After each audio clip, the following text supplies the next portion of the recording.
इदम श्री सद्गुरुवे नमः। जन्म शताब्दी पुस्तक माला 89 मनुज देवता बने डे 10। परम पूज्य गुरुदेव वंदे माँ की गोदी और उनका स्नेह। ऐसा लग रहा है कि वो सिर पर हाथ फेर रहे हैं और उनके हाथों से एक दिव्य प्राण निकल रहा है जो हमारे अंतस में समा रहा है। और माता जी ढाढ़स बता रही है कि जो तुमको बताया जा रहा है, बताया ही इसलिए जा रहा है कि ये हो जाए, तुम बस समर्पण कर दो और ये सब एग्जीक्यूट हो जाएगा। ये बहुत मुश्किल नहीं है जो बताया जा रहा है। क्या वसुदेव कुटुंबकम की ऊर्जा या आत्मवत सर्वभूतेषु की ऊर्जा या देह भाव से, देह भाव के बंधनों से मुक्त होकर आत्म भाव की तरफ जाना, ये बहुत सरल है। शुरू में मुश्किल लगती है। हर चीज जब हम शुरू करते हैं तो कठिनाई अनुभव होती है। शुरू में तो जब चाय बनाई थी तब भी कठिनाई अनुभव हुई होगी, जब चलना सीखा था तब भी कठिनाई अनुभव हुई थी। इनफैक्ट जब बच्चा जन्म लेता है तब भी उसको कठिनाई अनुभव होती है। और ये जो कठिनाई है यही प्रगति की सूचक है। अगर हर काम एकदम एफर्टलेसली हो जाए तो फिर उस काम की वैल्यू नहीं रहती। जो चीज हमें एफर्टलेसली प्राप्त होती है उसकी हम कदर नहीं करते। अगर फ्री में मिल जाए तो उसकी हम कदर नहीं करते, थोड़ा फॉर ग्रांटेड हो जाती है। पर जहां पर थोड़ा एफर्ट लगता है, चाहे वो मानसिक लगे, चाहे वो भावनात्मक लगे, चाहे वो शारीरिक लगे, चाहे वो श्री की शक्ति का लगे, चाहे वो सामाजिक लगे, किसी भी तरह का एफर्ट लगता है तो उस चीज से अपनापन जुड़ जाता है। क्यों? क्योंकि एफर्ट का मतलब होता है आत्मबल, प्राण बल। एफर्ट मतलब होता है भीतर से एक प्राण ऊर्जा निकली और किसी पर्टिकुलर चीज पर हमने लगाई, तो वहां पर क्योंकि अपनी प्राण ऊर्जा लग गई, मतलब जो भीतर से जन्म रही है वो प्राण ऊर्जा वहां पर लग गई और इसी में विकास छुपा है। गुरुदेव चाहते तो एक चुटकी बजा के हम सबका विकास कर देते, लेकिन ऐसा नहीं किया। गुरुदेव ने, भगवान चाहते तो जन्म लेते के साथ ही बड़ा कर देते, पर ऐसा नहीं किया गया। क्योंकि वो जो एक प्रोसेस है, उस प्रोसेस से होकर हर आत्मा को गुजरना ही चाहिए।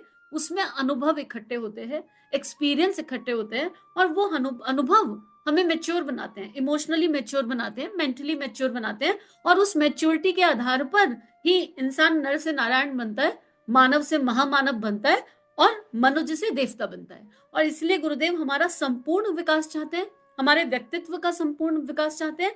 इसलिए वो हमको बता रहे हैं कि क्या करना चाहिए, कैसे करना चाहिए, वो भी बता रहे हैं। और अगर हम नहीं कर पा रहे हैं तो ढांढस भी बता रहे हैं कि कोई बात नहीं, तुम जब करते रहो, सबसे सरल तरीका है, तुम जब करते रहो सब कुछ हो जाएगा। अब गुरुदेव कह रहे हैं खिलाड़ी की जिंदगी देखो। जब खिलाड़ी की जिंदगी की बात आती है ना, तो ऐसा लगता है कि क्रिकेट मैच अगर हम इमेजिन करें तो हमारी life is like a cricket match. मान लो हम बैटिंग फील्ड पर हैं, हम बैटर हैं, हमें बैटिंग करनी है और लाइफ बॉल्स फेंकती है। ठीक है, लाइफ बॉलर है। ठीक। अब क्या बैट्समैन को पता होता है पहले से कौन सी बॉल आएगी, कैसी बॉल आएगी, लंबी बॉल आएगी कि छोटी बॉल आएगी, किस स्पीड से आएगी, कैसे आएगी? पर बैट्समैन जो है क्या रहता है, हमेशा रेडी रहता है। जैसी भी बॉल आएगी मुझे विवेक से खेलना है। अगर बैट्समैन ये सोचे मुझे हर बॉल पे चौका छक्का मारना है तो आउट होने की संभावना है। वो बॉल आएगी, बॉल का रिदम देखेगा, बॉल की स्पीड देखेगा, बॉल किस तरह की आई है वो देखेगा, और फिर विवेक के अनुसार अपनी पूरी अवेयरनेस के साथ बैट को घुमाएगा।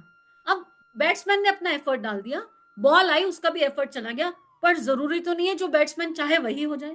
उसने बॉल डाली कि चौका लगेगा, पर हो सकता है केवल एक रन निकले, और उसमें भी एफर्ट नहीं छोड़ना। बैट्समैन केवल बॉल पर बैट मारकर खड़े नहीं रह सकता है, उसको अवेयर रहना है समूह की शक्ति के साथ।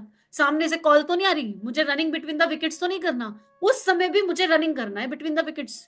मुझे एफर्ट किसी भी मूवमेंट पर नहीं त्यागना, वही कर्मयोग। हर समय मुझे अलर्ट और अवेयर जीवन जीना है। तो गुरुदेव कह रहे हैं खिलाड़ी की जिंदगी जियो, और हम खिलाड़ी हैं। हम इस मानव देह में धरती पर खेलने ही तो आए थे। हमने इस खेल को बहुत सीरियसली ले लिया तो प्रॉब्लम हो गई। और सीरियसली कैसे लिया, ओनरशिप ले ली। सारा खेल हम बना रहे हैं, हमने खेल बनाया है, हमने बनाया ही नहीं। ये ऐसा है कि ब्रह्मा विष्णु महेश जी खेल रहे हैं और उसमें हम उनके प्यादे हैं। एक चेस बोर्ड लगा हुआ है, उसमें ब्रह्मा विष्णु महेश मजे से बैठे हैं और हम उनके प्यादे हैं, एक ब्रह्मा जी का, एक विष्णु जी का और एक महेश जी का। और वो खेल रहे थे, हम छोटे छोटे नन्हे नन्हे सोल्जर बिना बात सीरियस हो गए। अरे हमारा खेल है, हमने डिजाइन किया है, हमने बनाया है, हमने कुछ नहीं किया। और जो हमें बनाना था उसको भूल गए, जो हमें करना था उसको भूल गए। हमें इतना करना था कि अगर महाकाल ने सोल्जर को उठाया और राइट से लेफ्ट किया तो सोल्जर ये ना कहे नहीं नहीं मुझे राइट से लेफ्ट नहीं जाना। हमें समर्पण करना था, ओके योर कॉल, जैसे बोलोगे वैसे करेंगे। वो हम करना भूल गए। तो गुरुदेव हमें वही स्मृति दिला रहे हैं और वही याद दिला रहे हैं कि मैं हूं, I am there for you, I am managing everything for you. बस तुम मेरा कहना मानो, कहना मानने का अभ्यास प्रयास करो, आउटपुट की भी चिंता मत करो, बिल्कुल निष्काम कर्म। खिलाड़ी को क्या करना चाहिए? तब आपको एक और काम करना चाहिए। कौन सा? आपको खिलाड़ी की जिंदगी जीनी चाहिए। आप खिलाड़ी की जिंदगी जिए। खिलाड़ी हारते भी रहते हैं, जीतते भी रहते हैं, और वो टीम बनाकर खेलते हैं। हार गए तो क्या, जीत गए तो क्या। जिस तरह लोग ताश पत्ता खेलते हैं, बादशाह कट गया, बेगम कट गई, गुलाम कट गया, सब कट गए, परंतु खेलने वाले के चेहरे पर कोई शिकन नहीं होती। उसी तरह आप अपने चेहरे पर शिकन आने मत दीजिए। चिंताओं की, मुसीबतों की कल्पना करके, संदेह करके, भविष्य की आकांक्षाएं करके हर समय आपका दिल धड़कता रहता है। आप निश्चिंत रहिए, निर्द्वंद रहिए, हंसते रहिए, मुस्कुराते रहिए। आप हंसते और मुस्कुराते रहेंगे तो निश्चिंत रहेंगे। तब आप एक खिलाड़ी की तरीके से जिंदगी जिएंगे। तब फिर मैं आपको देवता कहूंगा। मित्रों, यह संसार एक नाटक है। ये विजुलाइज करने वाला है। इमेजिन करो, ये संसार एक नाटक है, एक टीवी, एक जैसे मूवी देखते हैं तो जान रहे होते हैं ना, सबकॉन्शियस में जान रहे होते हैं कि मूवी चल रही है, फिर भी मूवी में कोई रोने का इमोशन आता है तो रोने लग जाते हैं, स्माइल का इमोशन आता है तो स्माइल करते हैं। सब कुछ पता है कि ये सब आर्टिफिशियल है, ये सब एक नाटक है, फिर भी हम इमोशंस में पूरा इन्वॉल्व हो जाते हैं। ऐसे ही हमें जिंदगी में इस संसार रूपी रंगमंच पर अपने रोल प्ले करने हैं, और जैसा इमोशन है उस फ्लेवर के हिसाब से जीवन को जीना है, और उस फ्लेवर को एंजॉय करना है, पर उससे अटैच नहीं होना, उससे आसक्त नहीं होना, उसमें पार्टिसिपेट तो करना है। जैसे अगर किसी को कोई मूवी में रोल मिला है तो वो उसको शिद्दत से जीता है, उसी बात का तो उसको पैसा मिल रहा है एक्टर को। तो भाई हमको भगवान के अनुदान विरदान मिले है ना, हमको पंचतत्व मिले, हमें सांसें इस बात की मिली थी कि जो रोल मिला है उसको शिद्दत से जिया, और फिर भी जब रोल खत्म तो अटैचमेंट खत्म, कोई अटैचमेंट नहीं, डिटैचमेंट के साथ रोल प्ले। तो गुरुदेव यही कह रहे हैं कि मित्रों, संसार नाटक है, आप इसके एक पात्र हैं। दुनिया में आपको एक नाटक अदा करना है। आप नाटक के तरीके से, एक नट के तरीके से तमाशा कीजिए, लोगों को मनोरंजन करने दीजिए, लेकिन आप निश्चिंत होकर राजा जनक के तरीके से अपनी मनस्थिति को बनाइए। फिर मैं आपको स्वर्ग के निवास वाला कहूंगा। भूत का चिंतन मत करो। पिछली जो घटनाएं हो गई तो ठीक, आपने कुछ अच्छे काम कर लिए, पर बार बार उनकी प्रशंसा करने की क्या जरूरत है। अगर किसी के साथ आपने कोई बुराई कर ली या किसी ने दुख भुगत लिया तो बार बार कहने की क्या जरूरत है। भूत सो भूत, गया सो गया। आप भूत पर विचार मत करो। भूत मतलब बीते हुए समय पर।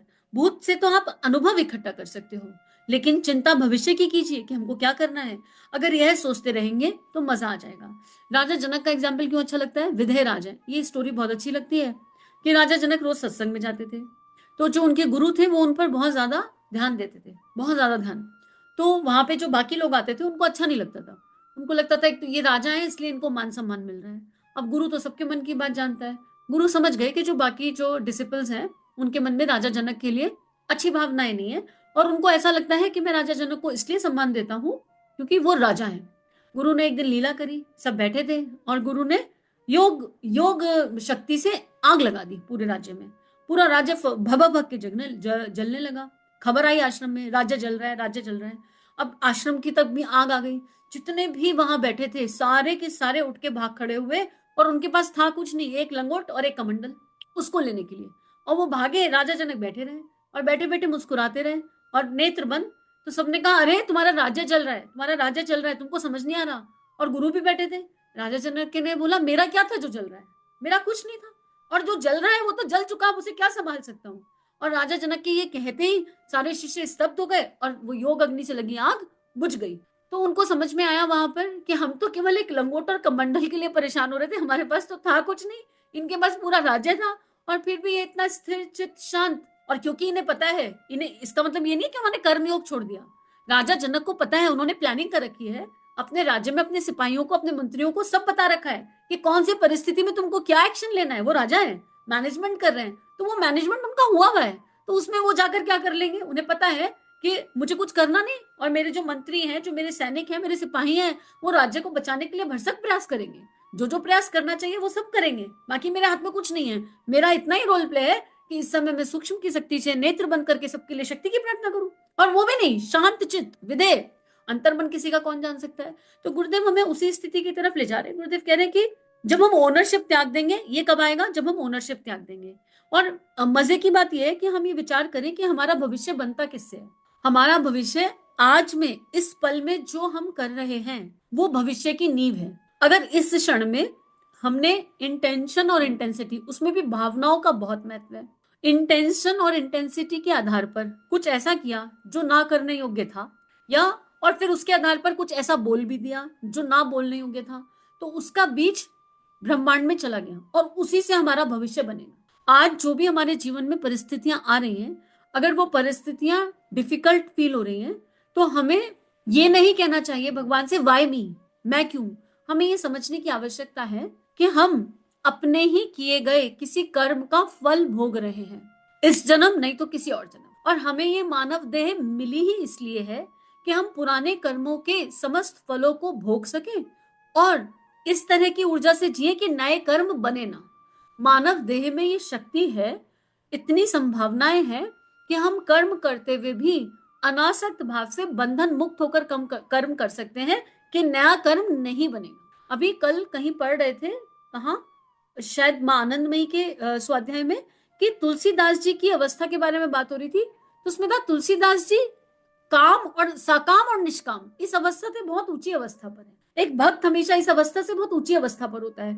तो गुरुदेव भी वही है, गुरुदेव सब कुछ कर रहे हैं और गुरुदेव हमें उसी ऊर्जा में फिक्स होना सिखा रहे हैं। कह रहे हैं हो नहीं पा रहे हो तो क्या हुआ, कोशिश तो कर सकते हो। और इसीलिए गुरुदेव समूह की शक्ति का बहुत महत्व बताते हैं।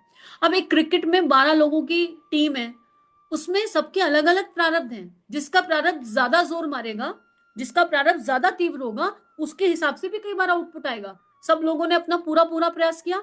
ये हमने सुना, मैंने प्रेमानंद जी के इसमें सुना था कि जब एक समूह काम करता है तो उसमें आउटपुट जो है इंडिविजुअल पर डिपेंड नहीं करता, लेकिन समूह का बल होता है। मेरे पास फ्लेवर ए है, एक स्कूल देख लो कैसे चलता है। एक स्कूल में खाली एक सब्जेक्ट का टीचर नहीं होता, प्रिंसिपल्स के पास अलग डिग्री होती है, फिर फिजिक्स का टीचर, केमिस्ट्री का टीचर, बायोलॉजी का टीचर, लाइब्रेरी का मैनेजमेंट, पीटी के सर, स्पोर्ट्स के सर, एनसीसी के सर, सारे कितने टीचर्स होते हैं।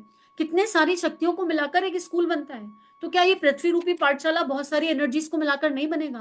तो हमारे जीवन में जो घटनाक्रम घटित हो रहे हैं, इसमें हमें बहुत सारी शक्ति चाहिए। जो मुझे आता है वो केवल मुझे ही आता है ऐसा नहीं है, बहुतों को आता है, लेकिन ऐसा बहुत कुछ है जो आसपास वालों को आता है और मुझे नहीं आता, तो मुझे उनसे सीखना होगा। That is mutual learning is.